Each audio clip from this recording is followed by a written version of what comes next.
4:29 ng umaga. Dito tayo sa Nueva Ecija. Papunta tayo ng Bolinao, Pangasinan.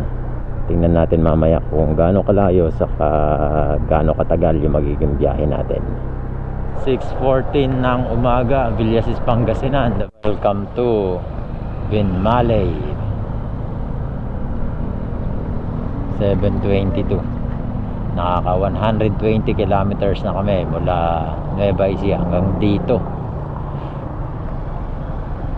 120 kilometers.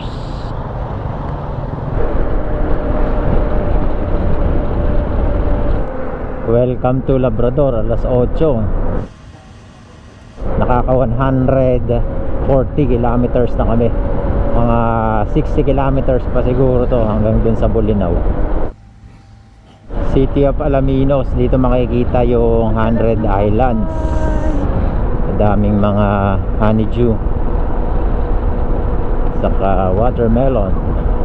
Welcome to Bani. Susunod na yung Bolinao. Kaso medyo maulap.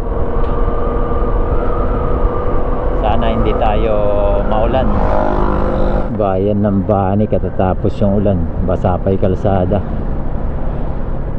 Buti hindi natin inabutan hanggang dun sa may Bolinao. Mukhang magiging maulan yung panahon. Huwag sana tayong ulanin. Daming mga seafoods na tinitinda. Malapit na tayo. Malapit na to, pababa.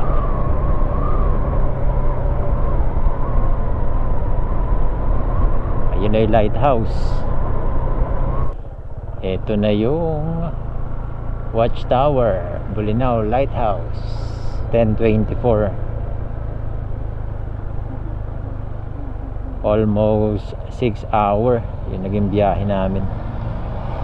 Tapos 207 kilometers yung inaabot namin. Bolinao Lighthouse, 40 pesos each.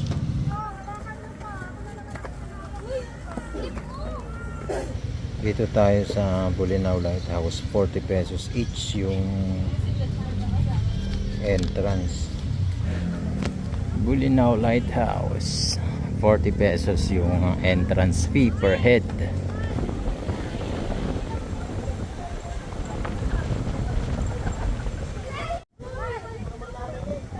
Kapag nagbayad na ng environmental fee doon sa may Bolinao Lighthouse, hindi na magbabayad ng environmental fee dito sa Bolinao Falls. So libre na, isang bayad lang. Dito na tayo sa Bolinao Falls. Bolinao Falls 1B, 2B, 2C, Spring Falls 3A, 3B. Bolinao Falls 2 ang binayaran namin. 30 per head yung entrance fee, saka 10 pesos parking fee para sa motorcycle.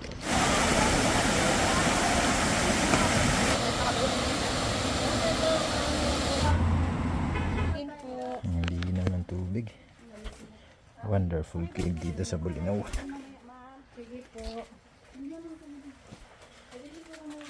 Yeah.